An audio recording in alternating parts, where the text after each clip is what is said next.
দেশকে সঠিক পথে পরিচালিত করতে বিএনপির বিকল্প নেই। সিরাজগঞ্জের জনসভায় তারেক রহমান, টাঙ্গাইলেও ধানের শীষের পক্ষে চাইলেন ভোট। যারা ভোটের আগে এইসব অনৈতিক কাজ করতে পারে তারা যদি সুযোগ পায় কিভাবে তারা দেশকে বিক্রি করে দিবে। শেরপুর জামালপুরে আজ জামায়াতের আমির জনসভা। প্রভু নয় বন্ধুত্বের বাংলাদেশ গড়ার প্রত্যয় উত্তরবঙ্গে।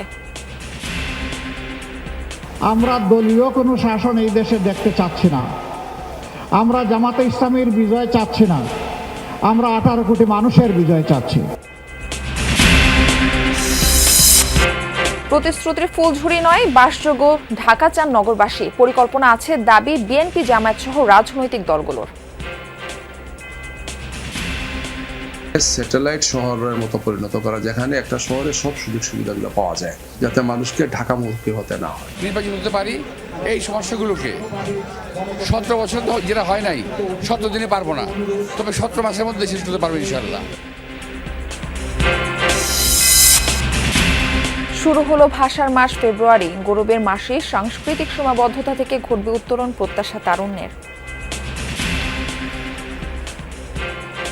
আমরা বাংলা ভাষাকে বা তার মাধুর্যকে হারায় ফেলতেছি, এটা না। কালের বিবর্তনে বা সংস্কৃতিতে কিছু পরিবর্তন আসছে। পরিবর্তন আসলে সংস্কৃতির মধ্যে তো আসে এবং এটি স্বাভাবিক। সব ধরনের জ্বালানি তেলের দাম লিটারে 2 টাকা কমিয়েছে সরকার। কথা থাকলেও মধ্যরাতে কার্যকর করেনি অনেক ফুয়েল পাম্প। আমন্ত্রণ যমুনা নিউজে, আপনাদের সঙ্গে রয়েছে আমি মারফি রহমান। এতক্ষণ শিরোনাম দেখছিলেন। ধানের শীষে ভোট দিয়ে পতিত স্বৈরাচারকে জবাব দিতে হবে। 5ই আগস্টের মতো 12ই ফেব্রুয়ারি দলমত নির্বিশেষে সকলকে ভোট কেন্দ্রে আসতে হবে। টাঙ্গাইল ও সিরাজগঞ্জে নির্বাচনী সমাবেশে এসব আহ্বান জানিয়েছেন বিএনপি চেয়ারম্যান তারেক রহমান। বলেছেন, বিএনপি ছাড়া এই মুহূর্তে অন্য কোনো রাজনৈতিক দলের দেশ পরিচালনার অভিজ্ঞতা নেই। আল আমিন তালুকদার ও রানা হোসেনের ক্যামেরায় সাইফুদ্দিন রবিনের রিপোর্ট।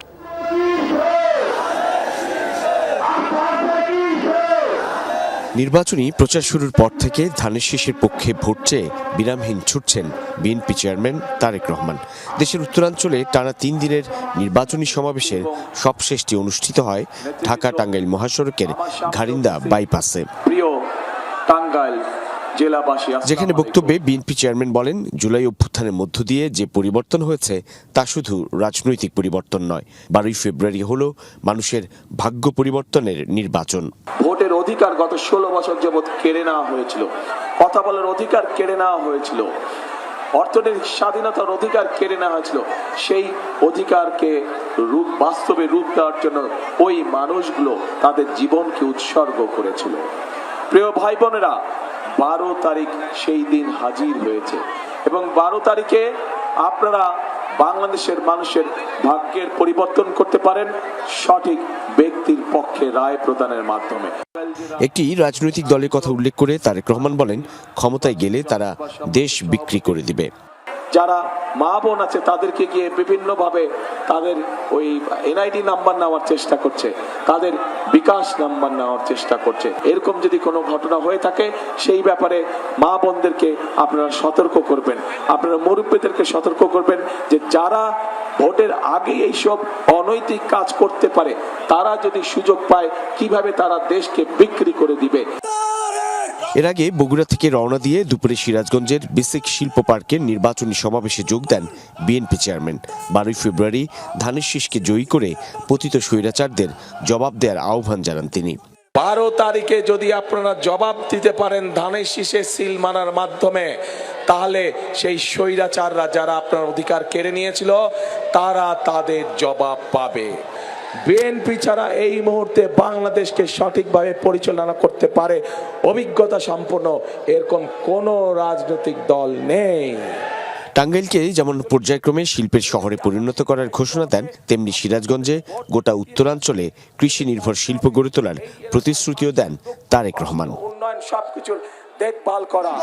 যে বেসিক শিল্প পার্কে বিএনপি চেয়ারম্যান তারেক রহমানের এই নির্বাচনী সমাবেশ, সেই 410 একর প্রকল্পে নেই পর্যাপ্ত অবকাঠামো, প্লটগুলোতে মাটিও ভরাট হয়নি। স্থানীয়রা ব্যাপক দুর্নীতি আর অনিয়মের অভিযোগ তুলছেন। তারেক রহমানও বললেন গেল 17 বছর কেবল উন্নয়নের নামে লুটপাট আর দুর্নীতি হয়েছে। বিপরীতে তুলে ধরলেন যমুনা সেতুর মতো উদাহরণ, যে সেতু খালেদা জিয়ার হাত ধরে এই উত্তরবঙ্গের জীবনযাপন কিংবা জনপদে জীবনযাত্রায় পরিবর্তন ঘটিয়েছিল। বিএনপি চেয়ারম্যান তারেক রহমান এই অঞ্চল সহ গোটা দেশে ধানের শীষের প্রার্থীকে নিরঙ্কুশ জয় নিশ্চিত করতে জনগণের প্রতি আহ্বান জানান। বলেন কেবল বিএনপি সরকার গঠন করলে বাস্তবভিত্তিক উন্নয়ন পরিকল্পনা বাস্তবায়নের সুযোগ মিলবে এবং উপকৃত হবে সাধারণ মানুষ। সাইফুদ্দিন রবিন, যমুনা নিউজ, সিরাজগঞ্জ। যারা জামায়াতকে গুপ্ত সংগঠন বলেন তাদের আয়নায় নিজ চেহারা দেখার আহ্বান জানিয়েছেন জামায়াতের আমির ডাক্তার শফিকুর রহমান। বলেছেন একটি দল জুলাইকে তাচ্ছিল্য করলেও জনগণের চাপে গণভোটে হ্যার পক্ষে অবস্থান নিয়েছে। শনিবার কুমিল্লা ও কেরানীগঞ্জে আলাদা জনসভায় তিনি এসব কথা বলেন। জানান দেশবাসী আর একদলীয় শাসন দেখতে চায় না। আজ শেরপুর, জামালপুর জনসভা করবেন জামায়াতের আমির। আরও জানাচ্ছেন সহকর্মী ফয়সাল মাহমুদ, ছবি তুলেছেন লুৎফর রহমান। কুমিল্লার 14 গ্রামে জামায়াত ইসলামীর নেতৃত্বাধীন 11 দলীয় জোটের জনসভা। সকাল থেকেই নেতাকর্মীরা যোগ দেন মিছিলে মিছিলে। বেলা বাড়ার সঙ্গে সঙ্গে জনসভাস্থল ছাড়িয়ে জনতার উপস্থিতি পৌঁছায় মহাসড়ক পর্যন্ত। সভায় বিশেষ অতিথি খেলাফত মজলিসের আমির মাওলানা মামুনুল হক, এনসিপির আহ্বায়ক নাহিদ ইসলাম এবং ডাকসুর ভিপি সাদিক কাইম। প্রত্যেকেই ভোট চাইলেন কুমিল্লা 11 আসনের জামায়াত মনোনীত প্রার্থী সৈয়দ আব্দুল্লাহ মোহাম্মদ তাহেরের পক্ষে। এর আগে 2001 সালে এই আসন থেকে এমপি নির্বাচিত হন তাহের। আবারও ভোট চাইলেন এই জনপদের মানুষের কাছে। এমপি কোনো দলের প্রতিনিধি নন, আপনি দল করেন, কিন্তু এমপির ভোট দিতে হবে তাকে যিনি সমগ্র মানুষের কল্যাণ করতে পারবে। দল মতের ঊর্ধ্বে উঠে কল্যাণ করতে সক্ষম হব ইনশাআল্লাহ।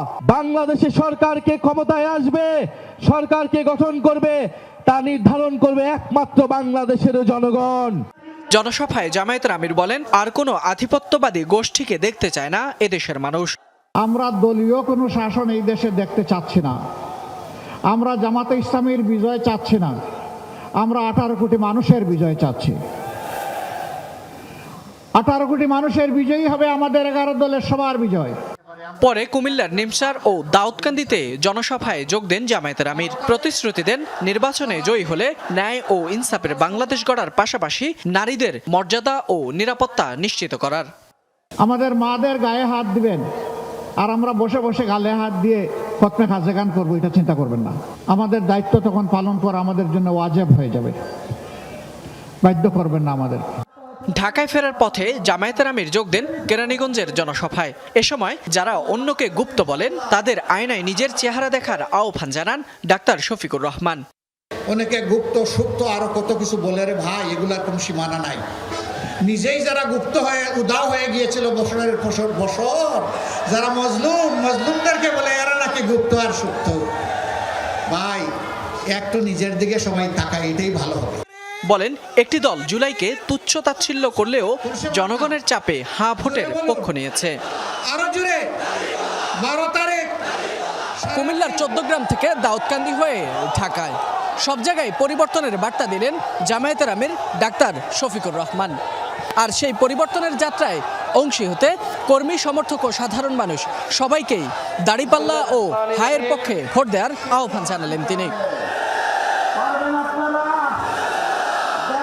দিনের শেষে জামায়াতের আমির যোগ দেন ঢাকা 10 আসনের নির্বাচনী জনসভায়। বলেন বছরের পর বছর যাদের ছায়াও দেখা যায়নি তারাই আজ গুপ্ত ও সুপ্তের আওয়াজ তুলছে। বছরের পর বছর দেশবাসী কিছু মানুষের ছায়াও দেখে না। সেই মানুষ যদি আমাকে বলে আমি গুপ্ত না সুপ্ত, আপনি বলতেই পারেন। আমি এদেশের মানুষকে বিপদের মুখে ফেলে দিয়ে আমি পালিয়ে যাইনি, আমি ইচ্ছা করলে পালিয়ে যেতে পারতাম। এ সময় শফিকুর রহমান বলেন অনেকেই দেশ ছাড়লেও জামায়াত ইসলামীর কেউ কখনো দেশ ছেড়ে যায়নি। নিশ্চিত মৃত্যু জেনে আমাদের সহকর্মীরা সাহস করে বাংলাদেশে ফিরে এসেছে। ফয়সাল মাহমুদ, যমুনা নিউজ, ঢাকা। ডাক্তার শফিকুর রহমানের এক্স হ্যান্ডেল আইডি হ্যাক হয়েছে, অভিযোগ জামায়াত ইসলামীর। শনিবার বিকেলে দেখা যায় অপ্রত্যাশিত একটি পোস্ট। রাতে এই তথ্য জানান জামায়াত ইসলামের নির্বাচন পরিচালনা কমিটির সদস্য সিরাজুল ইসলাম। আরও জানান ঘটনার পরপরই আইডি উদ্ধারে তৎপর হয় জামায়াতের সাইবার টিম। বিকেল 5টার কিছু পরে আইডি উদ্ধার করা সম্ভব হয়। পরে অনাকাঙ্ক্ষিত পোস্টটি সরানো হয়। তবে পোস্টটি নিয়ে বিভিন্ন জায়গায় অপপ্রচার চালানো হচ্ছে বলেও তিনি অভিযোগ করেন। জানান, অপপ্রচার থামাতে প্রশাসনের সহযোগিতা চেয়ে হাতিরঝিল থানায় জিডি করা হয়েছে। আরও বলেন, নারীদের অবমাননা করে যে পোস্ট করা হয়েছিল সেটি জামায়াত আমিরের মনোভাব ও বক্তব্যের সাথে সাংঘর্ষিক। জামায়াত ইসলামের জনপ্রিয়তা এবং জনসমর্থন দেখে একটি পক্ষ ঈর্ষান্বিত হয়ে এমন বিভ্রান্তি ছড়াচ্ছে বলেও তার অভিযোগ।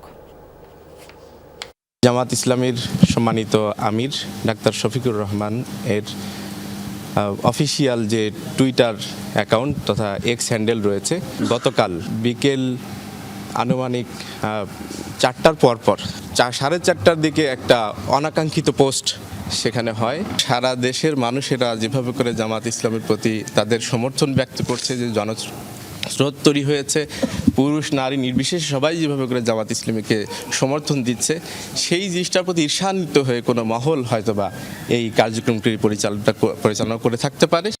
তিলোত্তমা ঢাকা একটু কি অপরিচিত শব্দ কানে এলো? আসবেই না বা কেন? যে শহরে নিত্যদিনের সঙ্গী যানজট, গ্যাস সংকট, ধূসর পরিবেশ, সন্ত্রাস, চাঁদাবাজ, সেই নগরী হারিয়েছে তার স্বকীয়তা, ধারণ ক্ষমতা, বাড়িয়েছে হাহাকার আর ভোগান্তি। ঢাকাবাসীর জিজ্ঞাসা, ভোট দিলেই কি পাওয়া যাবে সবুজ, নিরাপদ আর আমার ঢাকা? রাজনৈতিক দলের নেতাদের প্রতিশ্রুতি আস্থা রাখার। বসবাসের ঢাকা গড়া রাতারাতি সম্ভব না হলেও পরিকল্পনা আছে সংকট সমাধানের। আরিফিন শাকিলের প্রতিবেদন। কারো কাছে জাদুর শহর, কারোর কাছে নিজের শহর, কারো রুজি রুটির উৎস। কিন্তু এ শহরকে ভালোবেসেছে কয়জন? স্বাধীনতার পর ডজন ডজন সংসদ সদস্য, মন্ত্রী, মেয়র এ নগরীর দায়িত্ব পেলেও নাগরিক সুবিধার প্রশ্নে জনতার কাঠগড়ায় প্রায় সবাই। বরং দিনে দিনে ঢাকা হারিয়েছে তার ঐতিহ্য, সাংস্কৃতিক চরিত্র। একসময়ের উৎসব পার্বণের নগরীতে মানুষ মেতে থাকত ঘুরি উৎসব, পহেলা বৈশাখ, 6 ঋতুর আনন্দে। আজ সেই নগরীতে সংকুচিত সংস্কৃতি। শুধু তাই নয়, প্রায় 270 বর্গ কিলোমিটারের নগরীর 2 কোটির বেশি মানুষের জন্য নেই খেলার মাঠ, উন্মুক্ত জলাশয়ের। একটি পরিকল্পিত শহরে প্রতি একরে সর্বোচ্চ 100 থেকে 120 জন বসবাস করার কথা থাকলেও ঢাকায় সংখ্যাটা 400 থেকে 500 জন। প্রতিদিন যানজটে নষ্ট হয় 50,000 কর্মঘণ্টা। অল্প বৃষ্টিতে নগরীর সড়কে চালাতে হয় নৌকা। গ্যাস, বিদ্যুৎ, পানির সংকট তো নিত্যদিনের। নাগরিক সুবিধা যেন সেই প্রবাদের মতো কাজীর গরু কেতাবে আছে, গোয়ালে নেই। রাস্তায় বের হলে আমি যেন নিরাপদে বাসায় ফিরতে পারি, বা বাসা থেকে যেন আমি আমার কর্মস্থলে নিরাপদে পৌঁছাইতে পারি, সেই সাথে আমরা আমাদের যানবাহন সুবিধাগুলো ভালোভাবে চাচ্ছি। যে গ্যাস যেন ভালোভাবে চলে, কারেন্ট যেন ভালোভাবে আইবে, যেন দেখা যায় দেশের মধ্যে ভালো উন্নত হয়, এটাই আর কি আশা। আর দেশে সন্ত্রাস, ছাদাবাজ এগুলো যাতে না থাকে। আর 10 দিন পর আবারও প্রতিনিধি নির্বাচন করবে এদেশে মানুষ। রাজধানীর 15টি আসনে 1.5 শতাধিক প্রার্থী লড়বেন মানুষকে সেবা করতে। প্রতিদিনই ভোট চাইতে গিয়ে দিচ্ছেন প্রতিশ্রুতিও। কিন্তু দল হিসেবে তাদের পরিকল্পনা কি? রিং রোড করা অথবা এলিভেটর যেটা আছে সেটাকে, যে অনেকগুলো পরিকল্পনা আছে। উপজেলা পর্যায়ে যে শহরগুলো আছে সেগুলোকে স্যাটেলাইট শহরের মতো পরিণত করা, যেখানে একটা শহরে সব সুযোগ সুবিধাগুলো পাওয়া যায়, যাতে মানুষকে ঢাকামুখী হতে না হয়। বিএনপির পক্ষ থেকে যানজট কমাতে মনোরেল, রিং রোড, জলাবদ্ধতা নিরসনে খাল খনন, সামাজিক সন্ত্রাস রোধে অতীতের মতো কঠোর অবস্থান সহ নানা রকম পরিকল্পনার কথা জানাচ্ছেন তারেক রহমান। নেতারা বললেন, সব সংকট রাতারাতি পরিবর্তন সম্ভব না হলেও সমাধানে আছে নানামুখী পরিকল্পনা। বিএনপি দল হিসেবে যেটা করবে সেটা অলরেডি বিএনপি তাদের ম্যানিফেস্টো দিয়ে দিচ্ছে। নির্বাচিত হতে পারি, এই সমস্যাগুলোকে 17 বছর যেটা হয় নাই 17 দিনে পারবো না, তবে 17 মাসের মধ্যে শেষ করতে পারবে ইনশাআল্লাহ। ঢাকা নিয়ে বিশদ পরিকল্পনা রাখা হচ্ছে তাদের দলীয় ইশতেহারে, যা চলতি সপ্তাহে ঘোষণার কথা রয়েছে। আরিফিন শাকিল, যমুনা নিউজ, ঢাকা। পেরিয়ে গেছে 7 দশকেরও বেশি সময়। বাঙালির অর্জন এখন বিশ্ব দরবারে ছড়াচ্ছে সৌরভ, গৌরব। রক্ত, ত্যাগ আর জীবনের বিনিময়ে অর্জিত বাংলা ভাষা এখন কেবল বাংলাদেশের নয়, বরং গোটা বিশ্বের। তবে মাসের 21 তারিখে সীমাবদ্ধ নেই উদযাপন। ফেব্রুয়ারির প্রথম দিন থেকে চলে স্মরণ বরণ। বাঙালির চেতনায় আবারও ধাক্কা দেয় মর্মবাণী, 21 মানে মাথা নত করা নাক। ভাষার মাসের শুরুতে আহমেদ রেজা জানাচ্ছেন বাংলা ভাষার গৌরবগাথা। ইংরেজি ক্যালেন্ডারে ফেব্রুয়ারির আগমনী জানান দেয় বাংলার গৌরব গাথা, বাঙালির অর্জনের গল্প। দাম দিয়ে কিনেছি বাংলা। এ মাসেই বাঙালি অর্জন করে অধিকারের প্রথম ধাপ বাংলা ভাষা। স্লোগানে মিছিলে তাজা রক্ত আর জীবনের বিনিময়ে অর্জিত হয় বাংলাদেশের অলংকার, অহংকার। অন্য 11 মাসের থেকে আমার কাছে এই ফেব্রুয়ারি মাসটা অন্যরকম, কারণ এই মাসের আলাদা একটা গৌরব উজ্জ্বল আমাদের ইতিহাস আছে। এই জেনারেশন তো বইয়ে দেখতেছে, আসলে যে জায়গাটা, যে গ্রাউন্ড, এখানে আসলে যে অনুভূতিটা, এটা তো বইয়ে পড়লে আসলে ওই জিনিসটা ফিলটা আসে না। আর তো ওই অ্যাটাচমেন্টের জন্য আমি নিয়ে আসছি যে এইটাই আমাদের ইতিহাস। মায়ের ভাষা পেয়েছি, নিজের মতো করে বলতে পারি, এই জন্য এটাকে আলাদা মনে হয়। 52 থেকে 26 দীর্ঘ 74 বছরে এমন রক্তমাখা ইতিহাস আর আত্মত্যাগ গোটা বাংলাকে করেছে গৌরবান্বিত। তাই তো 56,000 বর্গমাইল পেরিয়ে বাংলা ভাষা এখন বিশ্বের এবং বিশ্বের। চিরদূর জয় ওরা আমাদের ভাই, একটা ফড়ি নইলে ঘুমাই থাকে, দেশের জন্য কাজ করার জন্য। বাসায় গিয়ে আমার ছবি আঁকতে ভালো লাগে। সমসাময়িকতার প্রসঙ্গে ভাষার বহমান যাত্রা নিয়ে প্রশ্ন থাকে অনেক, তবে উত্তর একটাই, এসবই আমার ভাষা, আমার বাংলা ভাষা। জেনজি প্রজন্ম এবং 1952 বা তার পরের যে ভাষা, এটা অবশ্যই পরিবর্তন আছে। আমরা বাংলা ভাষাকে বা তার মাধুর্যকে হারায় ফেলতেছি, এটা না, কালের বিবর্তনে বা সংস্কৃতিতে কিছু পরিবর্তন আসছে। পরিবর্তন আসলে সংস্কৃতির মধ্যে তো আসে এবং এটি স্বাভাবিক। আমরা যেমন সংক্ষিপ্ত ওয়ার্ডগুলো ব্যবহার করি, আমাদের পূর্বের প্রজন্মের মানুষজন যারা ছিল তারা আসলে এই শর্ট ওয়ার্ডগুলো সেইভাবে ব্যবহার করতো না।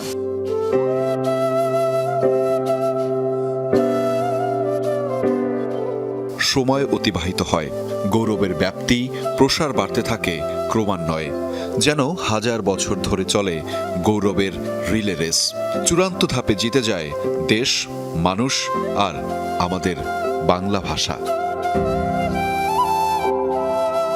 ভাষার মাস ফেব্রুয়ারি এলেই মনে পড়ে যায় 21 মানে গৌরব, 21 মানে মাথা নত না করা।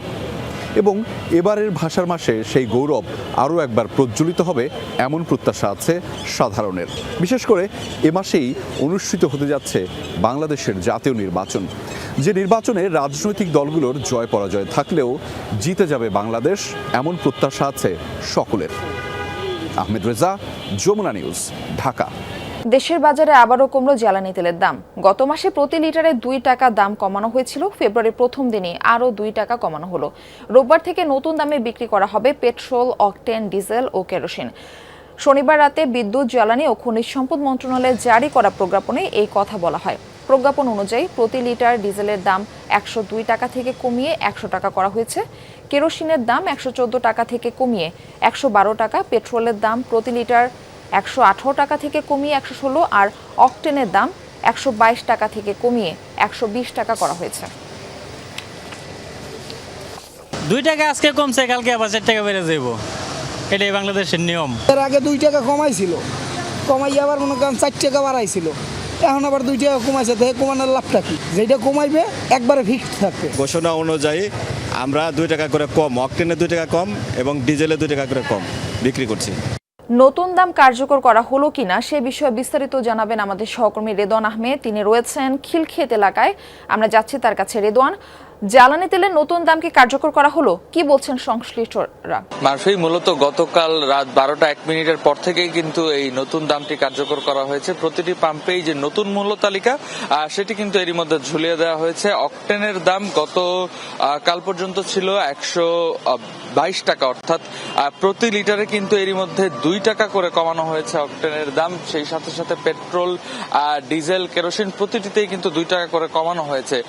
কিন্তু এলপিজি কিংবা সিএনজি গ্যাসের যে দাম সেটি কিন্তু একেবারে অপরিবর্তিত রয়েছে, যার কারণে শুধুমাত্র তেলের দামটুকুই কিন্তু কমানো হয়েছে। এবং এখন পর্যন্ত যারা ভোক্তা রয়েছেন তাদের কয়েকজনের সাথে আমাদের কথা হয়েছে, তারা দিদি বলছিলেন যে গত ডিসেম্বর মাসেও কিন্তু এই দামটি 100 টাকার মধ্যে ছিল এবং ঠিক জানুয়ারি মাসেই কিন্তু এই দামটি 4 টাকা বেড়ে অর্থাৎ 124 টাকা করা হয়। এবং এরপরে এই ফেব্রুয়ারি মাসের 1 তারিখ থেকে নতুন প্রজ্ঞাপনে যেটি জারি করা হয়েছে সেখানে আবার 2 টাকা করে কমানো হচ্ছে হচ্ছে। সুতরাং তারা বলছেন যে অতিরিক্ত দাম বাড়িয়ে আসলে এই টাকা কমানো হয়েছে, কিন্তু এই যে অকটেনের প্রতি লিটার প্রতি তারা 100 টাকা ডিসেম্বর মাসে ছিল এমনটি কিন্তু তারা জানাচ্ছে। সেই সাথে পাম্পের যারা কর্মকর্তা তারা বলছেন যে গতকাল রাত যখন এই প্রজ্ঞাপন জারি হয়েছে, গতকাল রাত থেকে অর্থাৎ আজকে সারাদিন থেকেই 1 তারিখ থেকেই এই নতুন দামটি কার্যকর করা হয়েছে। সেই সাথে কিন্তু নতুন যে মূল্য তালিকা, সেই মূল্য তালিকা প্রতিটি পাম্পেই ঝুলিয়ে দেওয়া হয়েছে এবং সকাল থেকে যেই সকল গাড়িগুলো পাম্পে আসছেন এবং প্রত্যেকেই কিন্তু সেই 2 টাকা কমেই গ্যাসগুলো নিতে পারছেন। এখন পর্যন্ত পাম্পে খোঁজ করে জানা যায় যে ডিজেলের দাম 102 টাকা থেকে কমিয়ে 100 টাকা করা হয়েছে এবং কেরোসিন যেটা আগে ছিল 122 টাকা 112 টাকা সেটা করা হয়েছে 114 টাকা এবং পেট্রোলের দাম করা হয়েছে 118 টাকা 118 টাকা থেকে কমিয়ে 2 টাকা কমিয়ে 116 টাকা। সুতরাং বলা যায় যে প্রতিটি জ্বালানিতেই কিন্তু 2 টাকা করে কমানো হয়েছে এবং যারা ভোক্তা রয়েছেন তারা কিন্তু এরই মধ্যে সেই নতুন প্রজ্ঞাপন অনুযায়ী যে দাম নির্ধারিত করা হয়েছে সেই দামে কিন্তু পেট্রোল পাম্পগুলো থেকে জ্বালানি তেল সংগ্রহ করতে পারছেন। রিদওয়ান, আপনাকে ধন্যবাদ আমাদের সঙ্গে যুক্ত হবার জন্য। আসন্ন নির্বাচনে সিরাজগঞ্জ 1 কাজীপুর আসনকে ঘিরে চলছে বিশ্লেষণ। আওয়ামী লীগের দুর্গখ্যাত এই আসনে এবার প্রতিদ্বন্দ্বী বিএনপি, জামায়াত ও জাতীয় পার্টি। ভোটাররা বলছেন তারা চান উন্নয়ন আর শান্তিপূর্ণ পরিবেশ। সিরাজগঞ্জ সদরের একাংশ কাজীপুর উপজেলা নিয়ে গঠিত সিরাজগঞ্জ 1 আসনটিতে দীর্ঘদিন ধরেই দখলে রেখেছিল নিষিদ্ধ ঘোষিত আওয়ামী লীগ। 16টি ইউনিয়ন ও একটি পৌরসভা নিয়ে গঠিত এই আসনে বড় অংশই যমুনার বুকে জেগে ওঠা চরাঞ্চল। 3,85,024 জন ভোটারের অধিকাংশই চরাঞ্চলের বাসিন্দা। নদী ভাঙনের সঙ্গে যুদ্ধ করেই চলতে হয় এখানকার মানুষকে। 24-এর গণঅভ্যুত্থানে শেখ হাসিনার পতনের পর এবারের নির্বাচনে আসনটিতে সক্রিয় বিএনপি, জামায়াত ও জাতীয় পার্টির প্রার্থী। ছুটে বেড়াচ্ছেন নেতাকর্মীরা, যাচ্ছেন ভোটারদের দ্বারে দ্বারে। ভোটাররাও সজাগ রয়েছে তাদের দাবি পূরণে। তবে গণভোট নিয়ে বিরূপ প্রতিক্রিয়া রয়েছে অঞ্চলের মানুষের মাঝে। খুব ভালো এবং সুষ্ঠু নির্বাচন হবে এবং আমরা আশা করব যোগ্য এবং সততাবান একটা ব্যক্তিকে অবশ্যই ভোট দেওয়ার জন্য। গরিব দুঃখীদের দেখবে এবং রাস্তাঘাটের অবশ্যই উন্নয়ন করবে, আমরা তাকেই ভোট দিতে চাই। সাধারণ জনগণকে নিয়ে চিন্তা করবে, এলাকার সমস্যা নিয়ে চিন্তা করবে, এলাকার উন্নয়ন কল্পে কাজ করবে, এই ধরনের মন মানসিকতা যে ব্যক্তির আছে আমরা সেই ব্যক্তিকেই ভোট দিতে চাই। সুষ্ঠু নির্বাচন হলে আসনটিতে বিজয়ের ব্যাপারে আশাবাদী জাতীয় পার্টির প্রার্থীর। লেভেল প্লেইং ফিল্ড থাকে এবং মানুষ অবাধে শান্তিপূর্ণভাবে নির্বিঘ্নে নিশ্চিন্তে ভোট দিতে পারে, তাহলে এই সমূহ সম্ভাবনাটি আমরা কাজে লাগাতে পারব। নির্বাচিত হলে আধুনিক গাজীপুর গড়ে তোলার প্রতিশ্রুতি জামায়াত প্রার্থীর। অকারেন্স কোনো জায়গায় করতে দেওয়া হবে না। একটি সুন্দর ভোট করার জন্য আমরা প্রশাসনকে সহযোগিতা করব, আমরা তাদের সহযোগিতা কামনা করি। জয়ের ব্যাপারে শতভাগ আশাবাদী বিএনপি মনোনীত প্রার্থী সেলিম রেজাও। সুষ্ঠু সুন্দর নির্বাচনের পরিবেশ এই দেশে হোক এবং সবাই যেন উৎসবমুখর পরিবেশে ভোট দিতে পারে। গণভোট নিয়ে বিরূপ প্রতিক্রিয়া থাকলেও ব্যাপক প্রচারণা চলছে এলাকায়। চরাঞ্চলের ভোট কেন্দ্রগুলোতে বিশেষ নিরাপত্তা ব্যবস্থা নেওয়া হয়েছে বলে জানিয়েছে জেলা নির্বাচন অফিসার। সেনাবাহিনীর একটা পয়েন্ট ওখানে থাকবে, এছাড়া বিজিবি বা পুলিশ তাদেরকেও অধিক মাত্রায় যে যে স্থান মনে হবে যে এগুলি ঝুঁকিপূর্ণ এবং সেই ঝুঁকিপূর্ণ কেন্দ্রগুলিতেও আইন শৃঙ্খলা বিশেষভাবেই বজায় থাকবে। ভোটাররা আশা করেন এবারের নির্বাচনে বিজয়ী প্রার্থী গাজীপুরের সার্বিক উন্নয়নে কাজ করবে। শামস তাবরিজ উচ্ছ্বাস, যমুনা নিউজ। জমে উঠেছে ভোলা 1 সদর আসনের প্রার্থীদের প্রচার গণসংযোগ। নির্বাচন ঘনিয়ে আসায় প্রার্থীদের ব্যস্ততাও তুঙ্গে। দিনে তো বটেই, রাতেও ছুটছেন ভোটারদের দোরগোড়ায়। গুরুত্বপূর্ণ আসনটি হাতছাড়া করতে চান না কোনো দলের প্রার্থী। ভোটারদের মন জয় দিচ্ছেন উন্নয়নের নানা প্রতিশ্রুতি। একটি পৌরসভা আর 13টি ইউনিয়ন মিলিয়ে গুরুত্বপূর্ণ আসন ভোলা 1। নির্বাচন দোরগোড়ায়, তাই প্রচার গণসংযোগে পুরো আসন সরগরম। এবারের নির্বাচনে এই আসনে বিভিন্ন প্রতীক নিয়ে লড়ছেন বিভিন্ন দল ও জোটের 8 প্রার্থী। গরুর গাড়ি, দাড়িপাল্লা, হাতপাখা, লাঙল বা আম প্রতীক নিয়ে ভোট চাইছেন ভোটারদের দ্বারে দ্বারে। জয়ের ব্যাপারে আশাবাদী প্রত্যেকেই।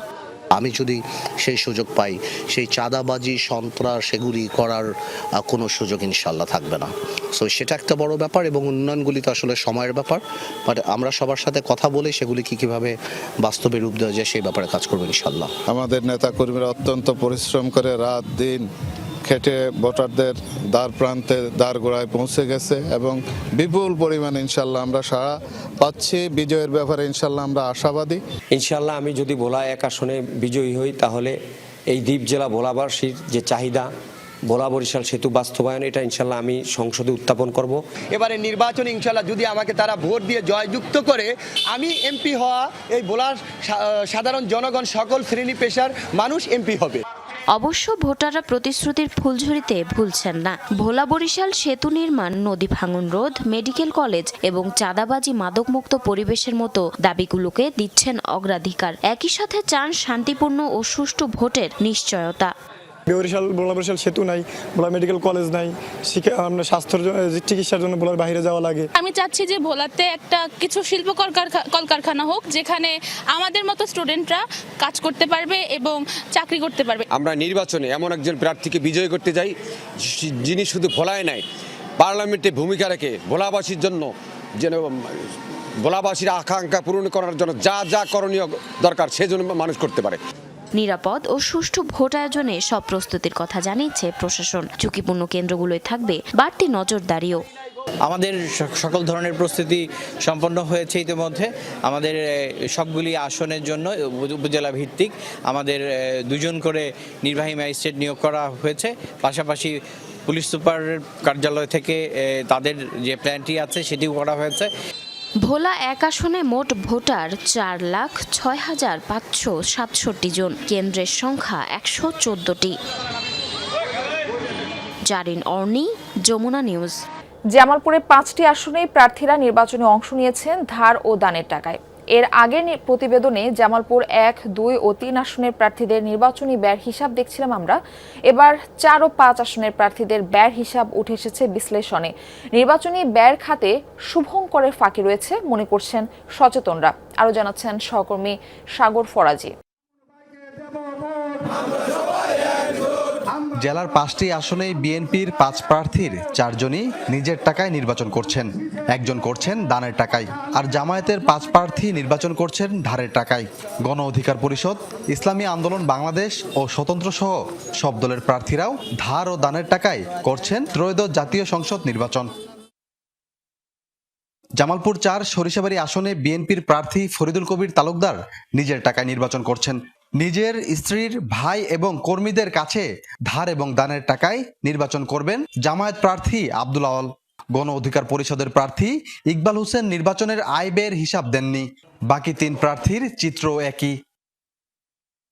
জামালপুর 5 সদর আসনে বিএনপি মনোনীত প্রার্থী শাহ মোহাম্মদ ওয়ারেস আলী মামুন নিজের টাকার পাশাপাশি স্ত্রীর দানের টাকায় নির্বাচনে খরচ করছেন। আর জামায়াত ইসলামের প্রার্থী মোহাম্মদ আব্দুল সাত্তার স্ত্রী, ছেলে, মেয়ে, জামাই ও কর্মীদের কাছে পাওয়া ধার ও দানের টাকায় নির্বাচন করছেন। এছাড়া অন্য 6 জনও ধার ও দানের টাকায় নির্বাচন করবেন। নির্বাচনী আয় ব্যয় খাতে শুভঙ্করের ফাঁকি বলে মনে করছেন সচেতনরা। তাদের দাবি, এখান থেকেই শুরু হয় দুর্নীতির সূত্রপাত। বাস্তবতার সাথে কোনো মিল নাই। ওনারা একটা দেয়ার কথা দিয়েছেন, আসলে তার প্রকৃত সম্পদের বিবরণী যা আছে এদের সাথে আসলে হলফনামা সম্পত্তির আমার মনে হয় কোনো মিল নাই। প্রকৃত খাতগুলো না দেখিয়ে দেখানো হয় আত্মীয় স্বজনের দান। যে আত্মীয়রা দান করলেন তারা আয়কর দেন কিনা, তাদের সেই সম্পদ আছে কিনা সেগুলো দেখা উচিত, এবং ঋণ প্রকৃতপক্ষে তিনি করেছেন কিনা, ইলেকশন কেন্দ্রিক ঋণ করেছেন কিনা সেটাও দেখানো উচিত। আদর আপ্যায়ন, অন্য ব্যয়, এটা কয়েক কোটি টাকায় গিয়ে পৌঁছে। আর মাসুলম্যান তো আছেই, ভাড়াটে লোক তো আছেই। এই সমস্ত গাড়ি অন্য ব্যয় করতে গিয়ে দেখা যায় যে 24 লাখ না 24 কোটিতে গিয়ে ঠেকে। এই ব্যাপারটা আরো স্বচ্ছ জবাবদিহি হওয়া উচিত। সাগর ফরাজি, যমুনা নিউজ, জামালপুর। আর্থিক প্রতিষ্ঠান বিভাগ বিলুপ্ত নিয়ে তৈরি হয়েছে বিতর্ক। এক পক্ষ বলছে অর্থ মন্ত্রণালয়ের এই দপ্তর থেকেই রাজনৈতিক হস্তক্ষেপে নিয়ন্ত্রিত হয় ব্যাংক খাত। এফআইডি বিলুপ্তির পক্ষে সাবেক বাণিজ্য মন্ত্রী আমির খসরু মাহমুদ চৌধুরী। তবে অর্থ উপদেষ্টা মনে করেন বিলোপ নয়, সরকারের হাতে এই ধরনের নিয়ন্ত্রক প্রতিষ্ঠান রাখা উচিত। বিশ্লেষকরা বলছেন বিভাগ বিলীন না করে রাষ্ট্রায়ত্ত ব্যাংক ও বীমা খাত পরিচালনায় স্বচ্ছতা নিশ্চিত করা দরকার। রিমন রহমানের রিপোর্ট। আর্থিক প্রতিষ্ঠান বিভাগ অর্থ মন্ত্রণালয়ের একটি স্বতন্ত্র দপ্তর। 2010 সালে স্বচ্ছতা ও জবাবদিহিতা নিশ্চিত করতে প্রতিষ্ঠা করা হয় ব্যাংক ও আর্থিক প্রতিষ্ঠান বিভাগ। পরে বিতর্ক ওঠায় 2017 সালে পরিবর্তন হয় নাম, ব্যাংক বাদ দিয়ে নতুন নামকরণ হয় আর্থিক প্রতিষ্ঠান বিভাগ বা এফআইডি। বাংলাদেশ ব্যাংকের রিজার্ভ চুরির ঘটনায় আলোচনায় আসে আর্থিক প্রতিষ্ঠান বিভাগ।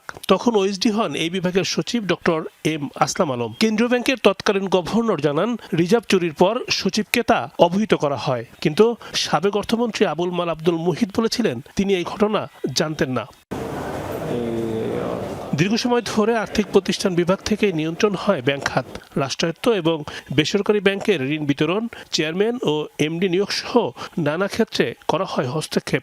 পরিবর্তিত এই সময়ে নানা মহল থেকে এই বিভাগ বিলুপ্তির দাবি তোলা হয়। বিএনপি ক্ষমতায় এলে বিলুপ্ত করার ইচ্ছাও জানান সাবেক এই মন্ত্রী। ফাইন্যান্স মিনিস্ট্রিতে আর্থিক প্রতিষ্ঠান বিভাগ থাকার কোনো সুযোগই নেই। কিছু আপনি অর্থ মন্ত্রণালয় নিয়ে যাবেন, কিছু বাংলাদেশ ব্যাংকে দেবেন, তাহলে তো এটার কোনো ওভারঅল আপনার যে স্বচ্ছতার মাধ্যমে এটা যে ওয়াচডগের আন্ডারে পরিচালিত হবে সেটা তো থাকতো না।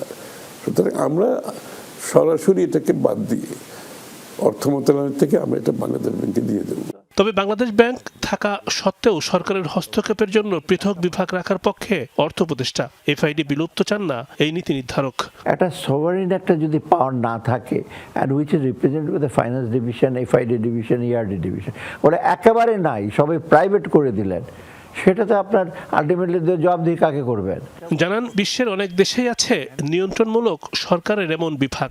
সার্বিক সরকারি macro economic policy and sovereign policy, সেটা তো ঠিক করবে গভর্নমেন্ট, এবং গভর্নমেন্টের অঙ্গ হলো মিনিস্ট্রি, তাই না, তার ডিভিশনগুলো। অতএব একেবারে উঠেই দিয়ে একেবারে একদম চলবেন, তবে যে যার মতো দিক হারা ইসের মতো একদিন চলতে থাকবে। বিশ্লেষকরা বলছেন, বিলুপ্ত নয়, তদারকির ক্ষেত্রে স্বচ্ছতা নিশ্চিত করতে হবে। কোনো সময় এফআইডি অনেক বেশি শক্তিশালী হয়ে উঠেছে এবং তারা তখন সব কিছুতেই, এবং বাংলাদেশ ব্যাংকের ক্ষেত্রেও তারা কিন্তু বিভিন্ন ক্ষেত্রে হস্তক্ষেপ করতে সক্ষম হয়েছে। কোনগুলো এফআইডির দায়িত্ব আর কোনগুলো বাংলাদেশ ব্যাংকের দায়িত্ব, রাষ্ট্রায়ত্ত ব্যাংকগুলোর ক্ষেত্রে বিশেষ করে এই জায়গাটায় একটা আপনার পরিষ্কার সীমারেখা থাকা উচিত। দ্বৈত শাসন ঠেকানো ও আর্থিক শৃঙ্খলা ফেরাতে আর্থিক প্রতিষ্ঠান বিভাগ বিলুপ্তি চায় Bangladesh bank officers council. Rimon Rahman, Jamuna news, Dhaka. ভারতীয় চালের চাহিদা কম থাকায় গতি আসেনি আমদানিতে। সরকার 2 লাখ টন চাল আনতে 232 জন ব্যবসায়ীকে অনুমতি দিলেও বেশিরভাগই বাজার পরিস্থিতি পর্যবেক্ষণ করছে। হিলি বন্দরের পাইকারি বাজারেও কমেছে ব্যবসায়ীদের আনাগোনা, তবে কমতে শুরু করেছে দাম। দেশের বাজারে চালের দাম সহনীয় রাখতে 18 জানুয়ারি 2 লাখ টন চাল আমদানির অনুমতি দেয় সরকার। 21 জানুয়ারি থেকে হিলি স্থলবন্দরে চাল আসতে শুরু করলেও গতি বাড়েনি আমদানিতে। প্রতিদিন 8 থেকে 10 ট্রাক চাল আসছে। ব্যবসায়ীরা বলছেন, স্থানীয় পর্যায়ে তেমন চাহিদা নেই। আগে যেরকম মালে একটা চাহিদা ছিল, যে মাল নিয়ে কারাকারি, ওরকম ব্যবস্থা নাই। বর্তমান বাজার বিক্রি হচ্ছে 44 টাকা কেজি। ওই পার থেকে আনলে পড়তেছে 43 টাকা উপরে, 44-এর কাছাকাছি। এই জন্য এলসি দেওয়া পারছি না, মানে লস আইটেম হয়ে গেছে এখন। হিলির পাইকারি চালের বাজারেও ব্যবসায়ীদের আনাগোনা কম। আমদানির শুরুর দিকে প্রতি কেজি সরু চাল 65 থেকে 66 টাকায় বিক্রি হলেও এখন বিক্রি হচ্ছে 60 থেকে 62 টাকায়। মোটা জাত বিক্রি হচ্ছে 41 থেকে 40 টাকা দরে। দেশের যে চাল আছে, এই চাল দিয়ে আমাদের হলো নেই, কিন্তু কিছু কিছু কৌটিপতি আছে, এনারা চাল রেখে দেয়, যে ইন্ডিয়ান চাল আসা বন্ধ হয়ে গেছে, তখন ওরা কেজিকে 10 টাকা বেশি করে বেচার চিন্তা ভাবনা করছে। গতবারে চালের আমদানি পাটিপত্র বেশি ছিল, বেচা কিনা ভালো ছিল। এবারে চাল ঢুকছে কিন্তু পাটিপত্র নাই। তাদের চাহিদা আরো কম রেটে তারা মাল কিনতে চায়, ওই জন্য চাল তেমন বিক্রি হচ্ছে না, আর চাল তেমন পরিমাণে ঢুকতেছেও না। গতবারের তুলনায় এবার চালের পরিমাণটা কম। সরু জাতের সম্পা চাল আমদানিতে খরচ পড়ছে প্রতি টন 470 থেকে 460 মার্কিন ডলার। মোটা জাতের স্বর্ণা চাল আমদানিতে খরচ পড়ছে 335 থেকে 340 ডলার। কাস্টমস বিভাগ বলছে, এক সপ্তাহে স্থলবন্দর দিয়ে 6357 টন আমদানি হয়েছে। আজ পর্যন্ত 199টি ভারতীয় ট্রাকে 8500 মেট্রিক টন চাউল বাংলাদেশে প্রবেশ করেছে। বাংলাদেশের চাউল প্রবেশ করার সাথে সাথে শুল্কায়ন, পরীক্ষণ এবং ডিউটি পরিশোধ করে দ্রুত ছাড়গ্রহণ করা হচ্ছে। আমদানি করা চাল বাজারজাত করতে হবে আগামী 3রা মার্চের মধ্যে। শাহজিন অন্তরা, যমুনা নিউজ। রুশ তরুণীদের সাথে শারীরিক সম্পর্কের কারণে যৌন রোগে আক্রান্ত হন বিশ্বের শীর্ষ ধনী এবং মাইক্রোসফটের সহ প্রতিষ্ঠাতা বিল গেটস। এমন তথ্য উঠে এসেছে যৌন নিপীড়ক জেফ্রি এপস্টেইনের কুকর্মের নথিতে। নতুনভাবে আরও প্রায় ৩০ লাখ নথি প্রকাশ করেছে মার্কিন বিচার বিভাগ। এসব নথিপত্রে অ্যাপস্টেইনের সাথে যোগাযোগকারী হিসেবে উঠে এসেছে ব্রিটিশ প্রিন্স অ্যান্ড্রু, ধনকুবের ইলন মাস্ক, অ্যামাজনের প্রতিষ্ঠাতা জেফ বেজোস সহ বহু প্রভাবশালী ব্যক্তির নাম। রুশ নারীদের সাথে যৌন সম্পর্ক ছিল বিশ্বের অন্যতম শীর্ষ ধনী বিল গেটসের। সেখান থেকেই যৌনবাহিত রোগে আক্রান্ত হন মাইক্রোসফটের সহ প্রতিষ্ঠাতা। মার্কিন যৌন নিপীড়ক জেফ্রি এপস্টেইনের কুকীর্তির বিশাল তালিকায় উঠে এসেছে এই তথ্য। নতুন করে আরও ২,০০০ ভিডিও এবং প্রায় ১,৮০,০০০ ছবি সহ জেফ্রি এপস্টেইনের কুকর্মের নথি প্রকাশ করেছে মার্কিন বিচার বিভাগ। প্রকাশ করা হয়েছে কমপক্ষে ৩০ লাখ পৃষ্ঠার তথ্য উপাত্ত, যাতে বরাবরের মতো আবারও সামনে এসেছে বিশ্বের প্রভাবশালী এবং আলোচিত ব্যক্তিদের নাম। এছাড়াও বিভিন্ন উচ্চপদস্থ ব্যক্তিদের সাথে ১.৫ দশকেরও বেশি সময় আগে আদান প্রদান করা লাখ লাখ ইমেল প্রকাশিত হয়েছে বিশাল এই প্রোফাইলে। এসব নথিতে বিল গেটসের পাশাপাশি উঠে এসেছে প্রভাবশালী ব্রিটিশ রাজনীতিবিদ লর্ড পিটার ম্যান্ডেলসন, প্রযুক্তি প্রতিষ্ঠান অ্যামাজনের প্রতিষ্ঠাতা জেফ বেজোস সহ বহু রথী মহারথীর নাম। বলা হচ্ছে ব্রিটিশ রাজা তৃতীয় চার্লসের বহিষ্কৃত ছোট ভাই অ্যান্ড্রু মাউন্টব্যাটেন উইন্ডসর বিভিন্ন সময় অনৈতিক সম্পর্কে জড়িয়েছেন। অভিযোগ উঠেছে বাকিংহাম প্যালেসে গোপনে নৈশভোজের সময় অনেক প্রভাবশালীদের সাথে রুশ তরুণীদের পরিচয় করিয়ে দিতেন। এপস্টিন ফাইলে উঠে এসেছে নিউ ইয়র্কের মেয়র জোহরান মামদানির মা, বিখ্যাত চলচ্চিত্রকার মীরা নায়ার, প্রিন্স অ্যান্ড্রুর প্রাক্তন স্ত্রী সারা ফার্গুসন এবং বিশ্বের শীর্ষ ধনী ইলন মাস্কের মতো ব্যক্তিদের নামও। এছাড়াও প্রকাশিত নথিতে বারবার উঠে এসেছে মার্কিন প্রেসিডেন্ট ডোনাল্ড ট্রাম্পের নাম।